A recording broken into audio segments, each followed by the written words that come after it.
Kau yakin dengan pilihanmu, Neng? Suara itu keluar dari kegelapan ruangan, serak seperti yang menyapu permukaan kayu lapuk. Tati menggenggam tas lempangnya lebih erat, merasakan keringat dingin membasahi telapak tangannya. Di hadapannya, sosok perempuan paruh baya bernama Mbah Karso, duduk di atas tikar pandan yang sudah menghitam. Hanya satu lampu minyak menyala di pojok. Cahayanya bergetar lemah, menciptakan bayangan menari di dinding bambu. Saya yakin, Mbah. Tati menjawab dengan suara berusaha terdengar mantap, meski jantungnya berdegup keras. Yakin? Mbah Karso mengulang. Kali ini dengan nada yang lebih rendah. Banyak orang bilang yakin, tapi ketika saatnya tiba, mereka menangis menyesal. Kau pikir kau berbeda? Tati menelan ludah. Aroma asap kemenyan memenuhi udara, bercampur dengan sesuatu yang lebih tajam. Bau anyir seperti daging mentah yang mulai berubah warna.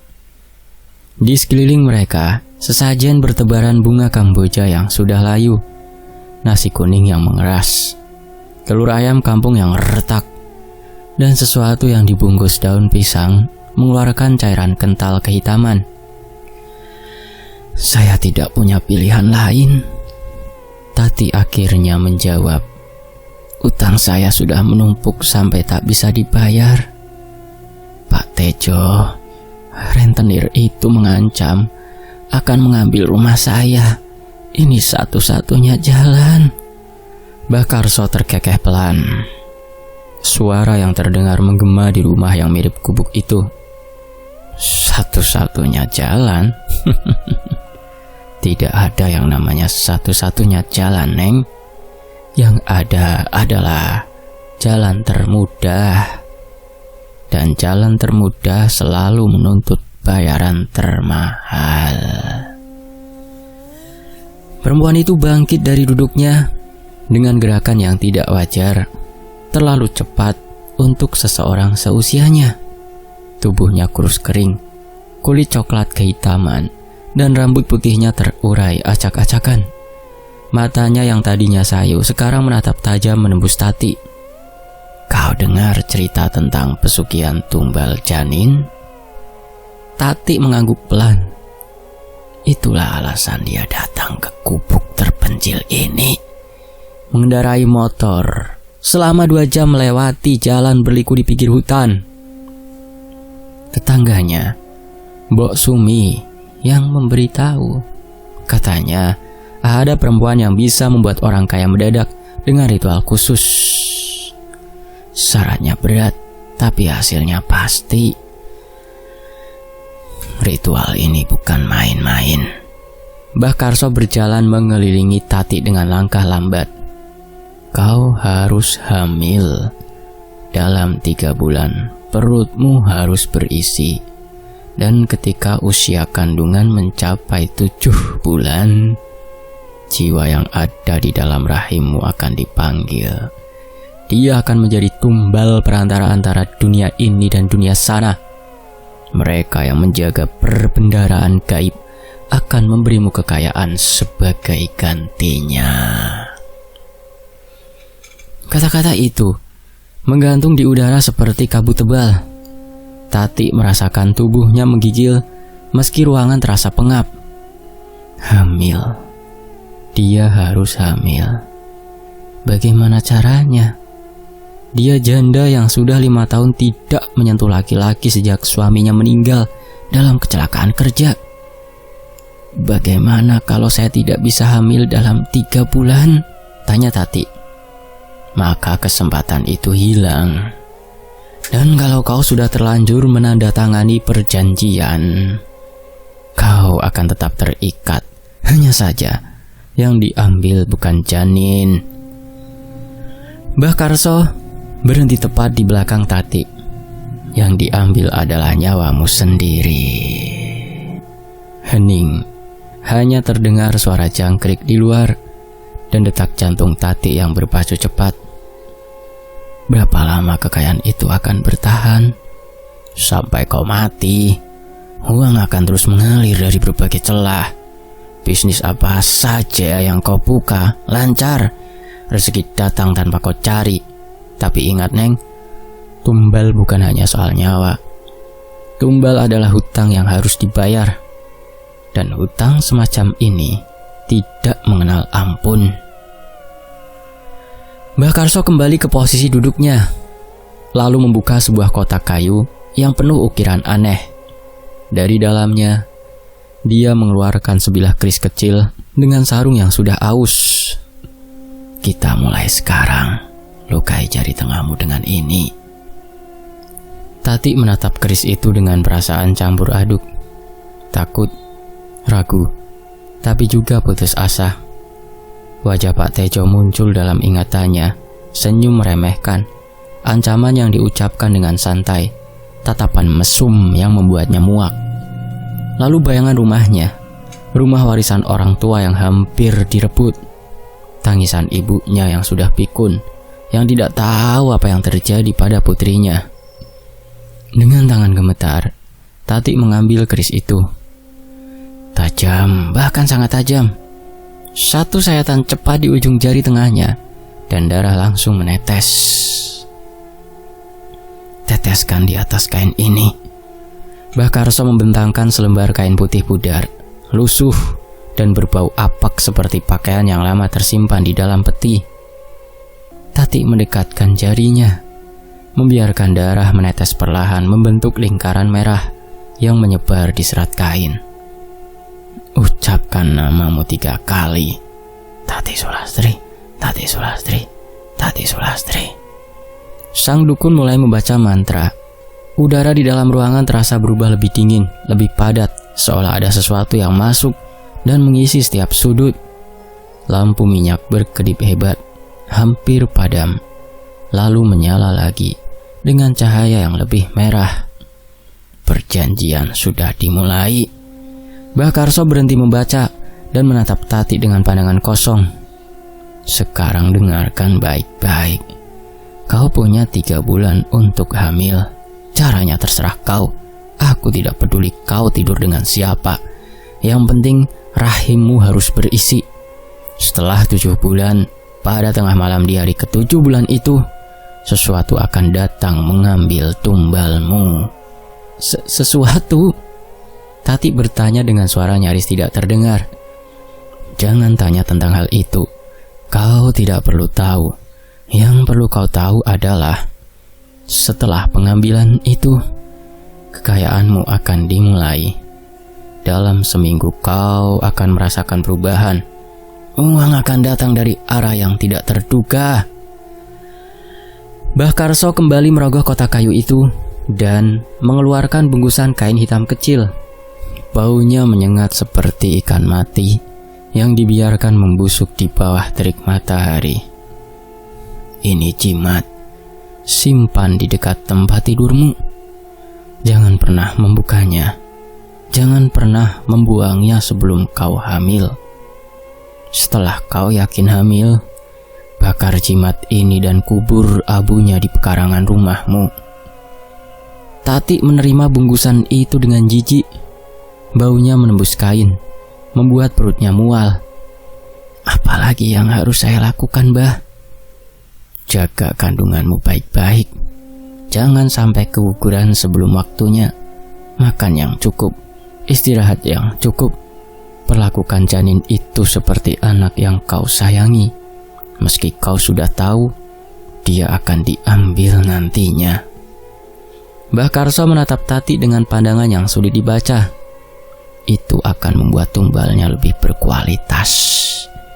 Jiwa yang dipelihara dengan baik adalah jiwa yang kuat, dan jiwa yang kuat akan mendatangkan kekayaan yang lebih besar.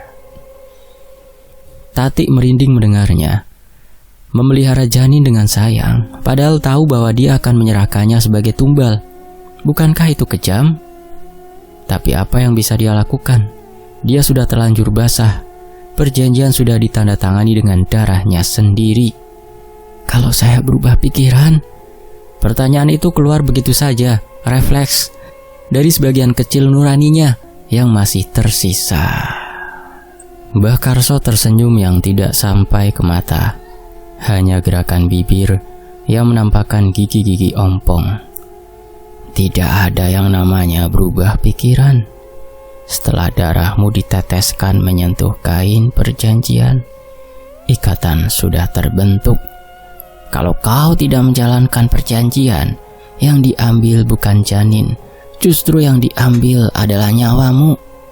Dengan cara yang jauh lebih menyakitkan, kau akan mati perlahan, merasakan setiap detik penderitaan, sampai tubuhmu benar-benar menyerah. Tati tidak menjawab, tenggorokannya tercekat. Sekarang pergi. Mbah Karso mengibas-ngibaskan tangannya seperti mengusir lalat. Dan ingat, jangan ceritakan ini pada siapapun. Kalau kau membocorkan perjanjian itu, tumbal akan bertambah. Bukan hanya janin yang diambil, tapi juga orang yang kau ceritakan. Dukun itu kembali duduk di tikarnya, memunggungi Tati, menandakan percakapan sudah selesai. Tati bangkit dengan kaki yang terasa berat. Dia berjalan keluar dari gubuk itu, merasakan udara malam yang basah menyapu wajahnya. Motornya terparkir di bawah pohon beringin yang rindang. Daunnya bergesekan tertiup angin menciptakan suara gemerisik yang mengganggu.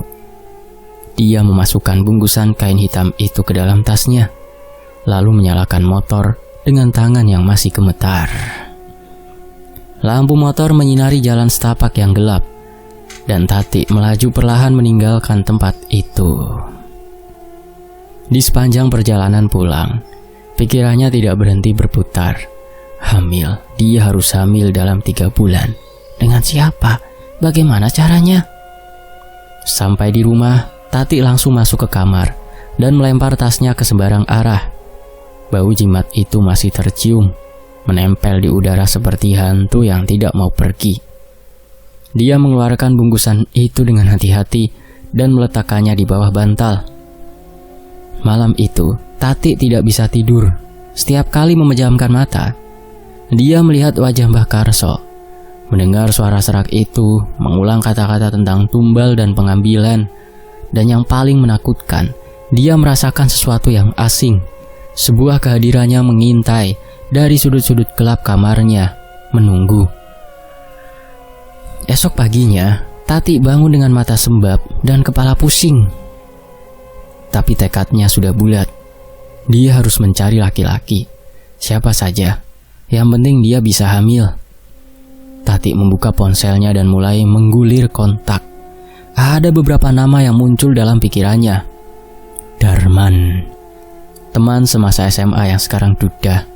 Budi, tetangga sebelah yang istrinya baru saja pergi entah kemana. Anto, tukang ojek yang sering menatapnya dengan pandangan lapar. Dia memilih Darman.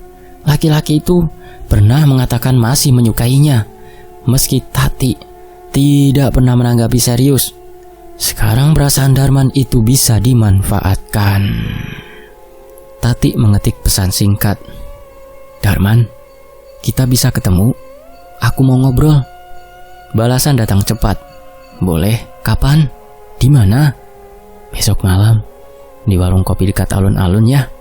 Oke, sampai ketemu.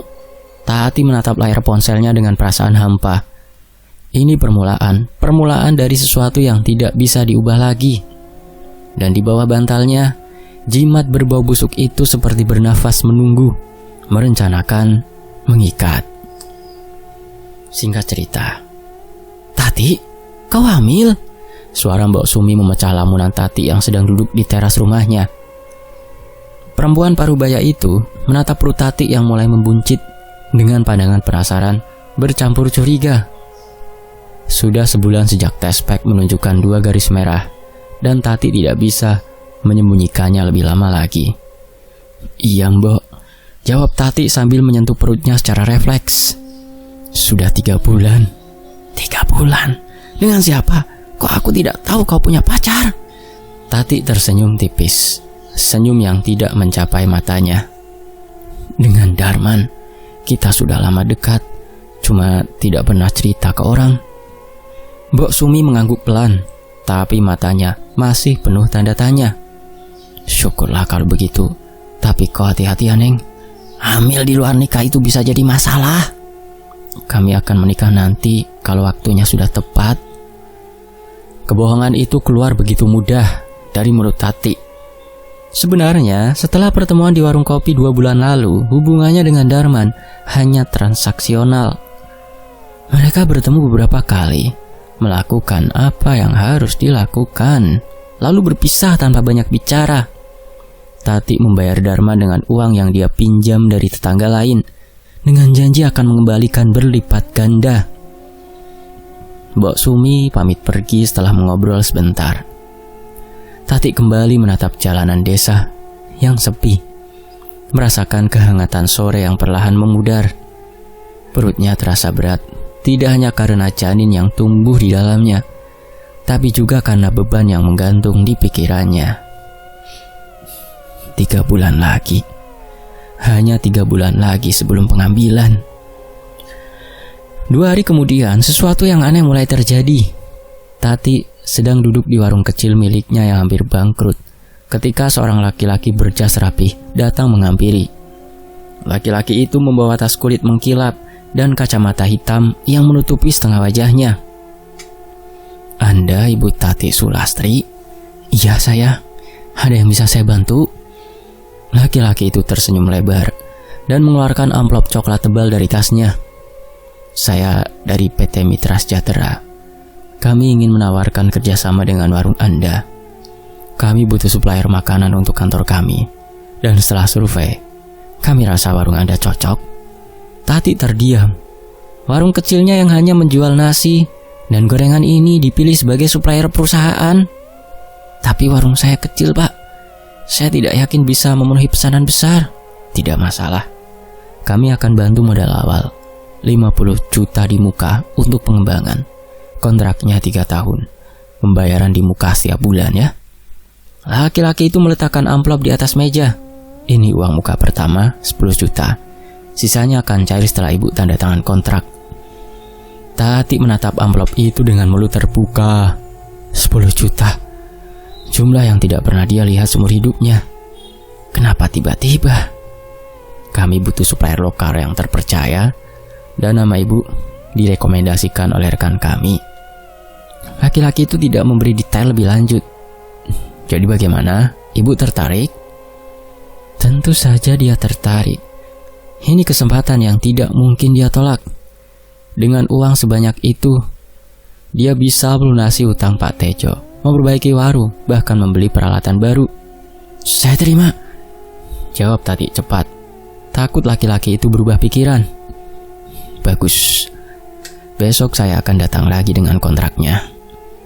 Laki-laki itu pergi meninggalkan Tati yang masih terpaku menatap amplop coklat di tangannya.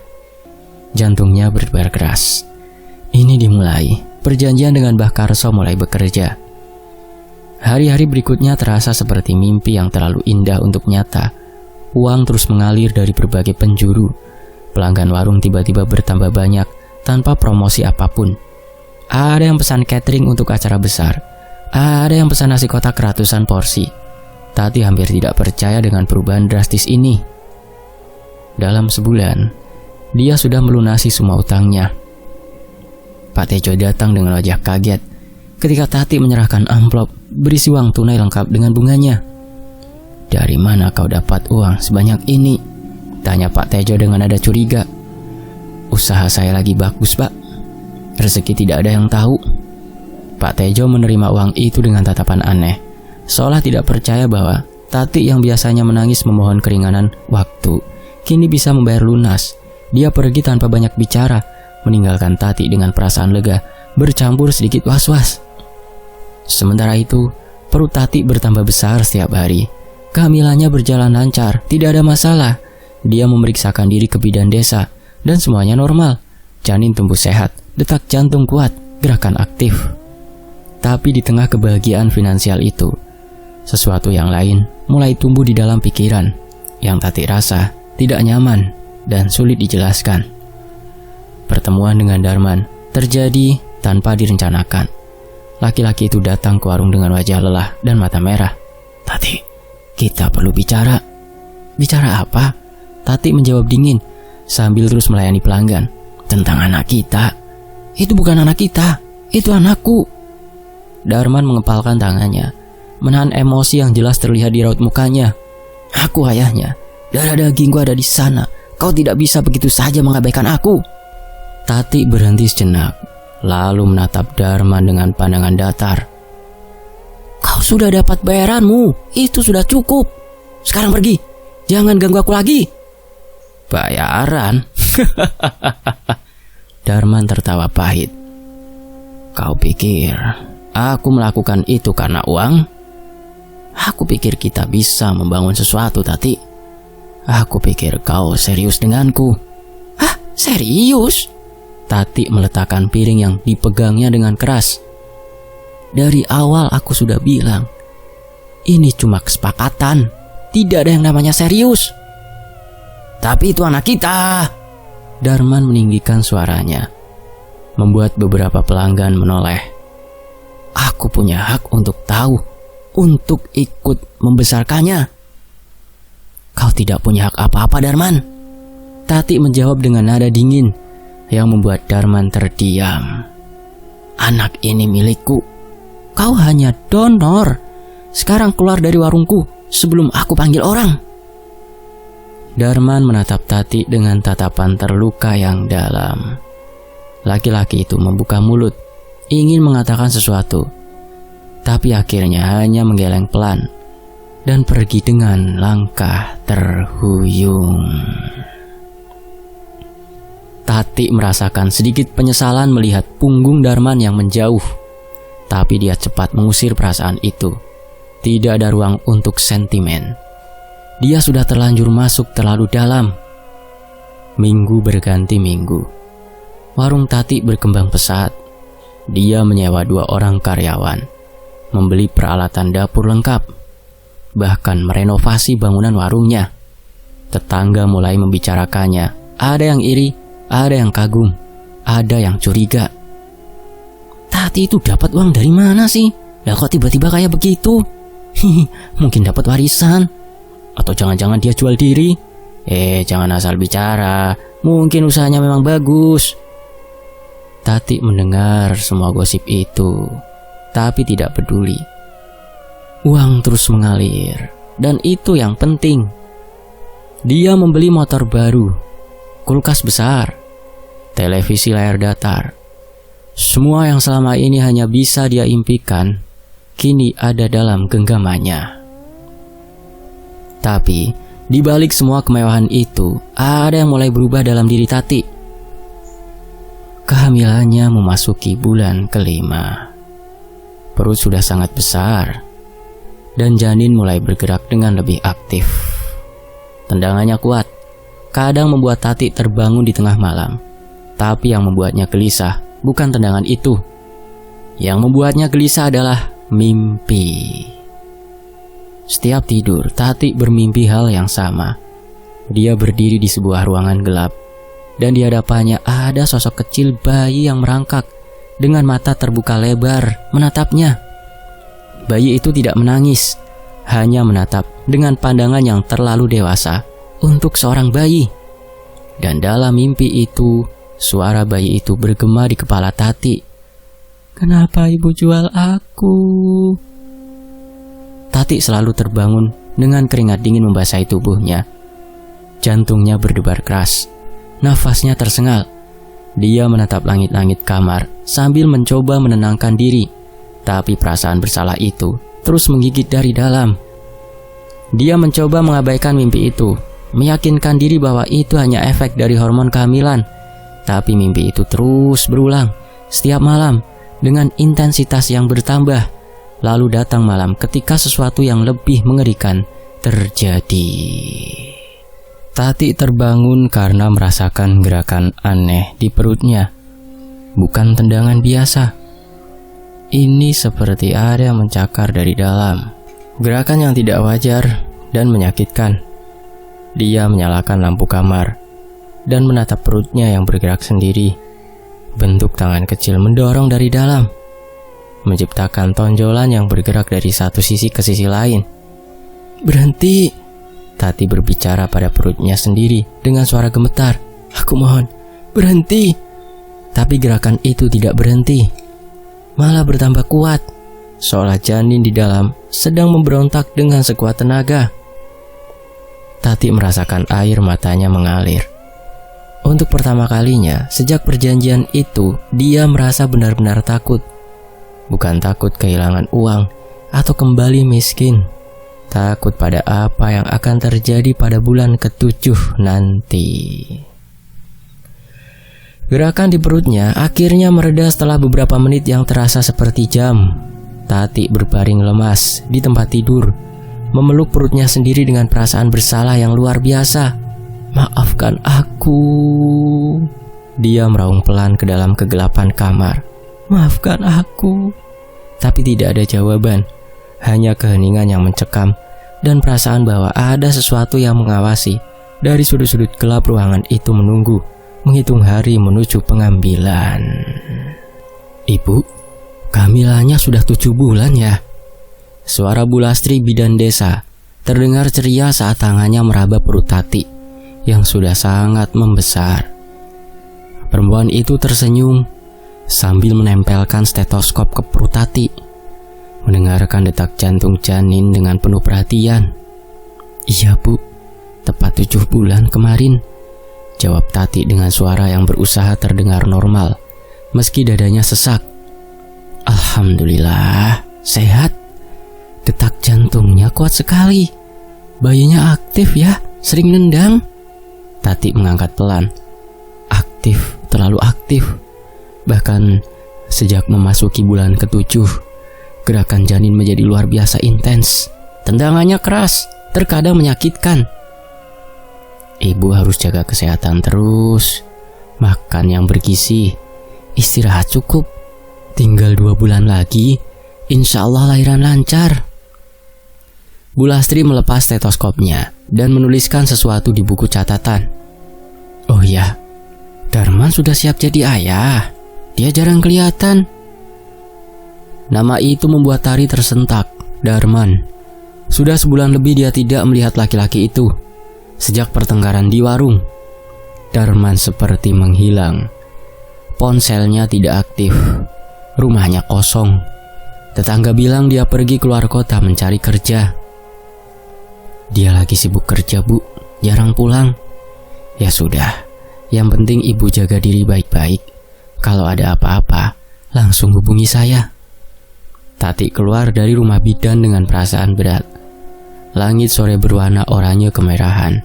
Awan berarak lambat di atas kepala. Udara terasa gerah, meski matahari sudah condong ke barat. Ada sesuatu dalam atmosfer yang tidak beres. Ketegangan yang mengambang, seperti listrik sebelum badai. Dia berjalan perlahan menuju motornya, merasakan setiap langkah membebani tubuhnya yang lelah.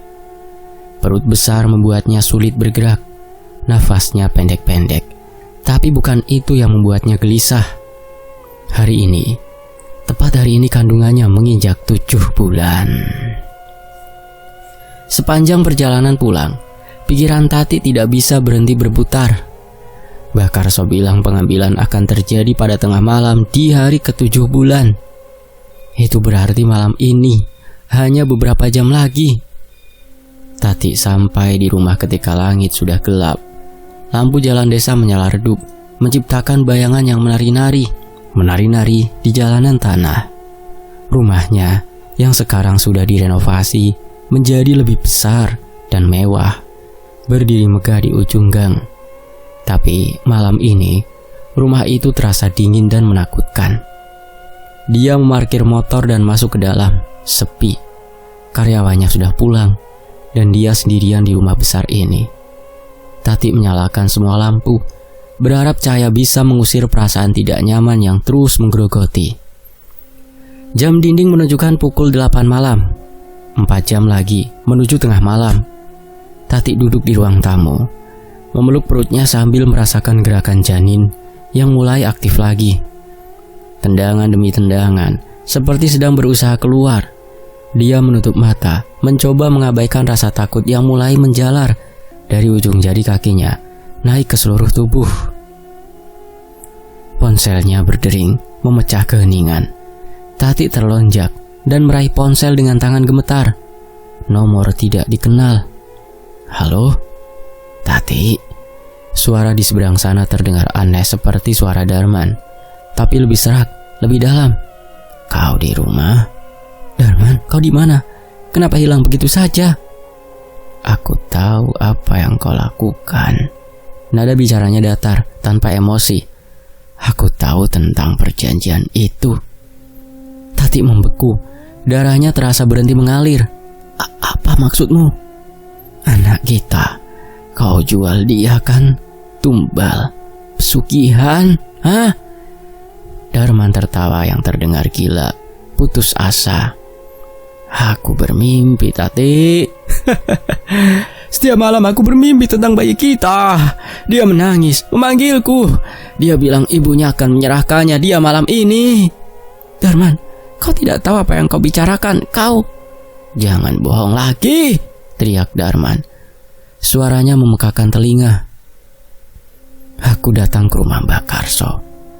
Rumahnya hangus, Tati. Terbakar sampai rata dengan tanah.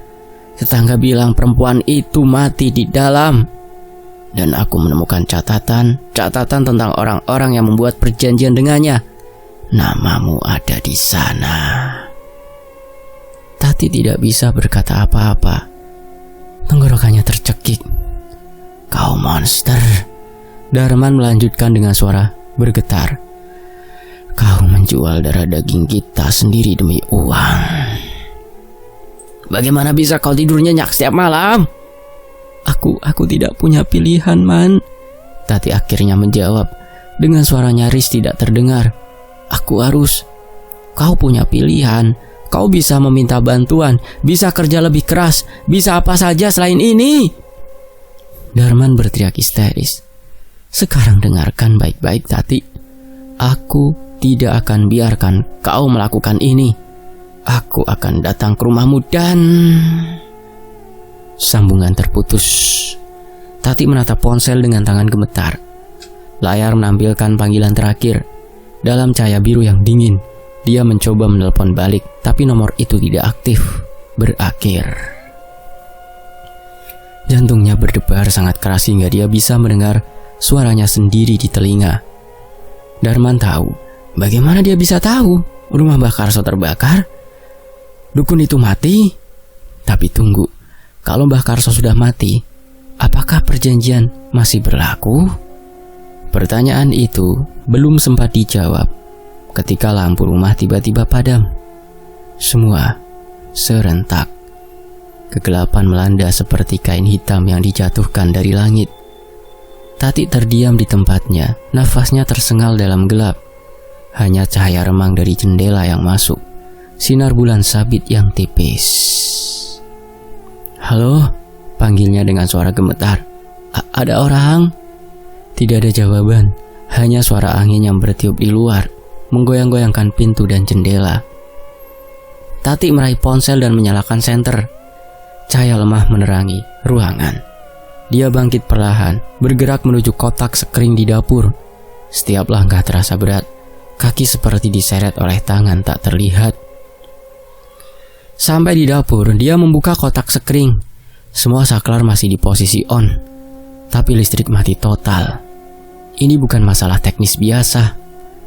Tendangan keras dari dalam perut membuat Tati meringis kesakitan. Janin bergerak dengan sangat agresif, seolah panik, seolah tahu ada sesuatu yang akan terjadi. Aku mohon jangan sekarang, Tati meraung sambil memegang perutnya. Belum waktunya. Tapi jam sudah menunjukkan pukul 11 malam. 1 jam lagi menuju tengah malam. 1 jam lagi menuju pengambilan. Suara ketukan pelan di pintu depan membuat Tati terlonjak. Tuk, tuk, tuk, tuk. 3 ketukan lambat, teratur, mengerikan. Siapa? Tidak ada jawaban, hanya ketukan lagi. Tok, tok, tok. Tati berjalan menuju pintu dengan kaki yang gemetar. Cahaya senter bergetar di tangannya.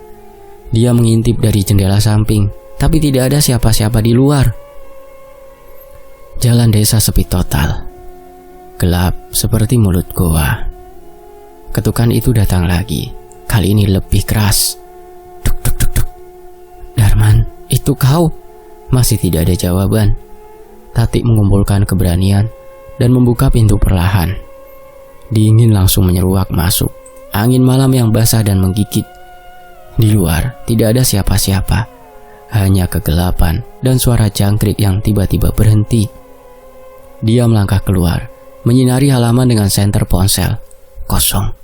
Tidak ada jejak, tidak ada bayangan, tidak ada. Pintu di belakangnya tertutup dengan keras. Briak! Tati berbalik cepat. Jantung hampir copot dari dada. Dia berlari ke pintu dan mencoba membukanya. Terkunci dari dalam.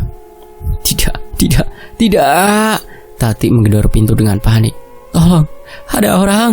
Tolong bukakan. Tidak ada yang menjawab. Tetangga terdekat berjarak 50 meter dan tidak ada yang keluar meski Tati berteriak sekuat tenaga.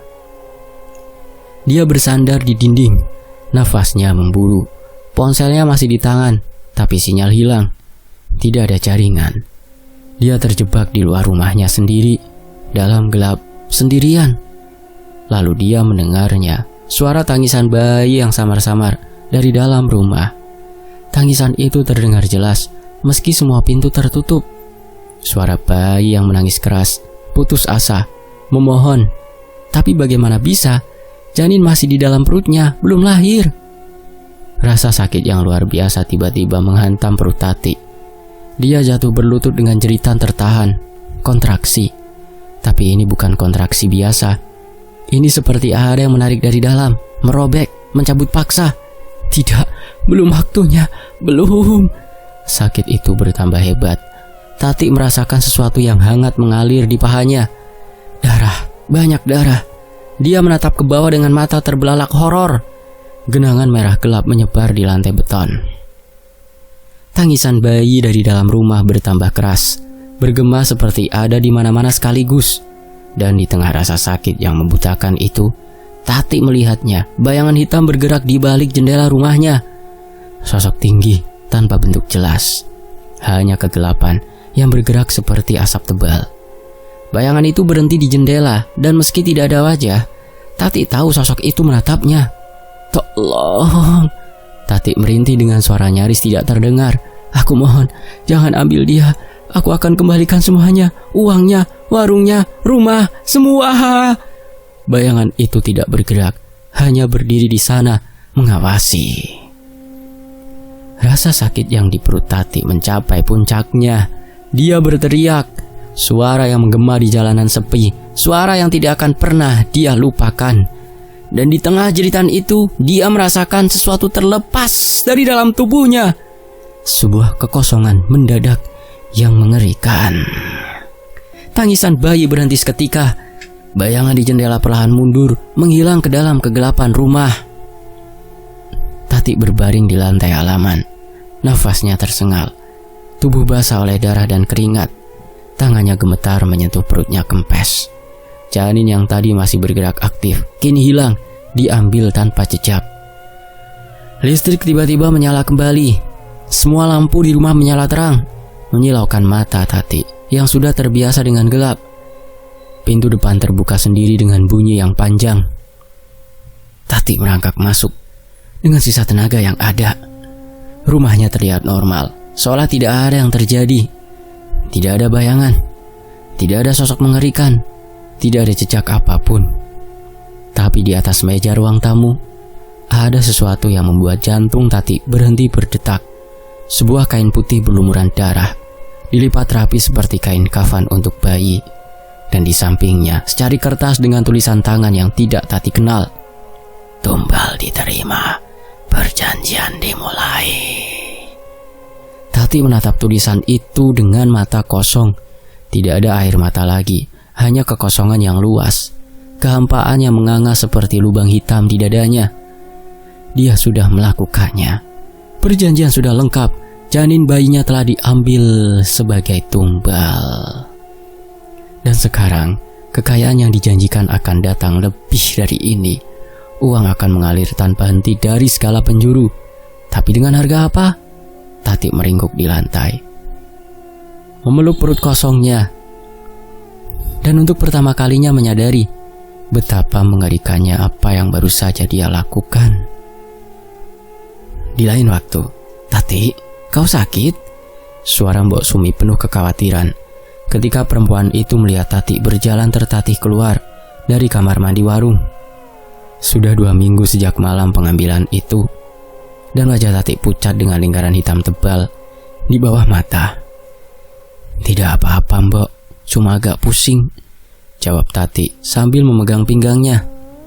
"Kau kelihatan sangat tidak sehat, Neng. Sudah ke dokter?" "Sudah, dokter bilang efek setelah keguguran." Kebohongan itu keluar otomatis, tapi tubuhnya tahu kebenaran ini bukan keguguran biasa. Uang memang mengalir deras seperti dijanjikan. Warung tidak pernah sepi, rekening bank terus bertambah. Dalam 2 minggu Tati sudah mengumpulkan ratusan juta. Dia membeli mobil, merenovasi rumah, berencana membuka cabang di kota. Tapi ada yang salah. Rasa gatal di area intimnya mulai muncul 3 hari setelah pengambilan. Gatal itu bertambah hebat setiap hari. Lalu datang bau busuk menyengat seperti daging membusuk yang tidak hilang meski Tati sudah mandi berkali-kali. Dia pergi ke dokter kandungan di kota. Dokter memeriksa dengan teliti. Wajahnya berubah dari profesional menjadi ngeri. "Ibu Tati, jaringan di area ini mengalami nekrosis, kematian sel, seperti proses pembusukan yang terjadi saat ibu masih hidup. Ibu harus dioperasi segera." Tati menjalani operasi kecil, tapi seminggu kemudian pembusukan itu kembali, lebih parah. Semua antibiotik gagal. "Ini bukan penyakit biasa," dokter berkata putus asa. "Saya tidak bisa menolong lagi." Tati tahu ini kutukan, harga yang harus dibayar untuk perjanjiannya. Setiap malam, mimpi buruk datang. Bayinya merangkak dalam kegelapan dengan mata terbuka lebar, menatap penuh dendam. Suara itu selalu bergema, "Kenapa ibu buang aku?" Telepon berdering di pagi buta. Tati mengangkat dengan tangan gemetar. "Tati," suara Darman terdengar serak, jauh. "Aku tahu kau berbohong." "Darman, kau di mana?" "Setiap malam aku bermimpi tentang bayi kita. Dia menangis memanggilku, tapi aku tidak bisa berbuat apa-apa." "Darman, kumohon." "Kau membunuh darah daging kita sendiri," teriak Darman histeris. "Dan kau pikir bisa hidup tenang?"